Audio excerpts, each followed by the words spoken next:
Maybe you visited Norwich by train in the snow, maybe you made your journey by bus, or maybe you lived in the city.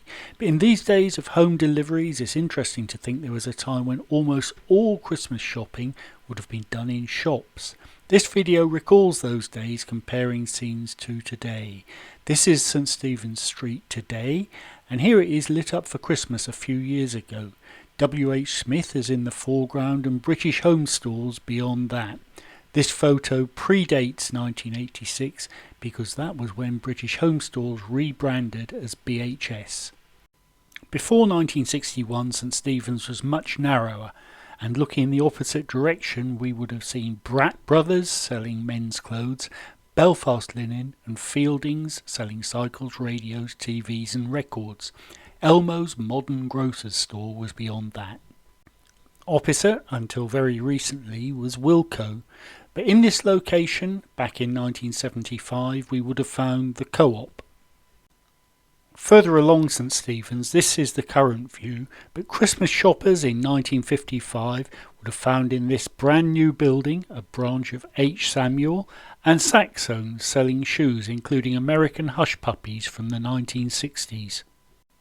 This building has been known as John Lewis since 2001, but before that it was Bond's, this building replacing those damaged in the war as viewed in this Christmassy scene from Between the Wars. I did a complete video on the history of Geralds with their help, so here we'll just pop in briefly to see Father Christmas arrive in the 1890s, a Christmas catalogue from 1998 and another one from the 1930s, the fashion department in 1965 and the record department on the ground floor mezzanine. If you couldn't find your musical gifts there, you could pop along to Lower Goat Lane at Andy's Records, now the Games Table, or Ace Records, now Chef Ron's. And there was always the wonder of Woolies, where you could also buy records. This was their Rampant Horse Street branch, where you could also get Chad Valley toys and Ladybird clothing. The Rampant Horse Street store is now the site of Marks and Spencer's, but this is how that location looked back in 1937. Woolworths had a number of locations in the city. This one was affectionately known as Little Woolies on Magdalen Street.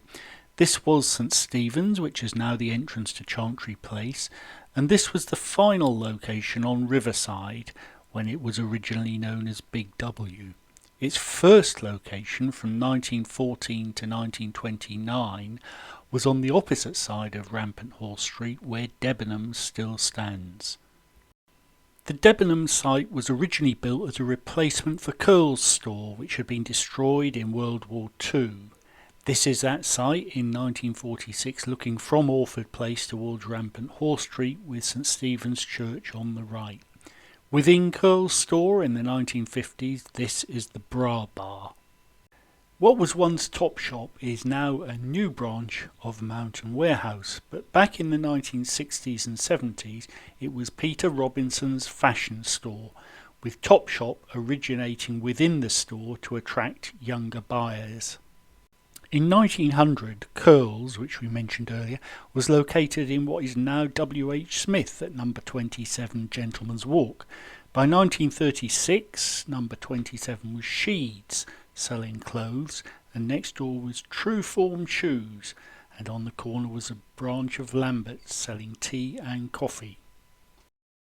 The current site of Philip Brown in Guildhall Hill was once B.B. Adams, with its tremendous discount savings on electricals, before they moved to King Street, seen here on a site about to be redeveloped for housing, which historically looked like this in 1946. Maybe you've done your Christmas shopping at retail parks outside the main city centre at places such as Toys R Us, which will reopen soon as a branch of Home Bargains, this being their Hall Road branch. But when we do our Christmas shopping, will we ever again do it in snow like this in 1938? But if we do, at least there's little risk of the presents themselves getting damaged by the elements.